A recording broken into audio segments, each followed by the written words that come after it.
విద్యనంతా ప్రభుత్వ పరం చేసేస్తాం, వైద్యానంతా ప్రభుత్వ పరం చేసేస్తాం, మీకు అందరికి అసలు ఏ కష్టము లేదు, ఉద్యోగం ప్రతి ఒక్కళ్ళకు ఉండేటట్టు చూస్తాం, ఇట్లాంటివన్నీ కమ్యూనిస్టులు రష్యా చైనాల్లో చెప్పి చివరికి అవి చంకనాగిపోయేటప్పుడు ప్రైవేట్ కంపెనీలను తీసుకొచ్చి నడుపుకొచ్చారు.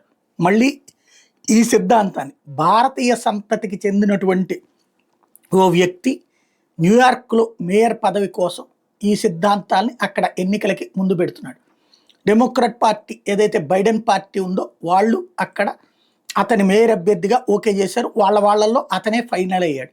ఇప్పుడు న్యూయార్క్లో ఒక్క దెబ్బకి వణుకు పుడుతోంది. యాక్చువల్ న్యూయార్క్ డెమోక్రాట్స్ స్వర్గం, అక్కడ ఈజీగా గెలిచేటటువంటి ప్రదేశం. అట్లాంటి చోట్ల ఆగ్రహంతో రగులుతున్నటువంటి వాళ్ళు ఇప్పుడు కంగారు పడుతున్నటువంటి పరిస్థితి. ఏదైనా చేయడానికి సిద్ధపడతారు అన్నటువంటి పాయింట్తో ఉన్నది. ఎందుకంటే ఇతను తీవ్రవాద ముస్లిం భావజాలాన్ని అంగీకరిస్తాడు. ఒరిజినల్ ముస్లిం భావజాలాన్ని అంగీకరిస్తే ఎవరికి నష్టం లేదు. కానీ ఏదైతే ఈ ఉగ్రవాదులు అనుసరించే భావజాలాన్ని అంగీకరిస్తాడు, దాన్ని పెంచి పోషిస్తాడు, ప్రోత్సహిస్తాడు. చొరబాటుదారుల్లో ఇలాంటి వాళ్ళని ప్రోత్సహించే క్యారెక్టర్ అనమాట. ఇప్పుడు దాంతో అక్కడ రియల్ ఎస్టేట్ వ్యాపారం ఒక్కసారి డౌన్ అయిందంట.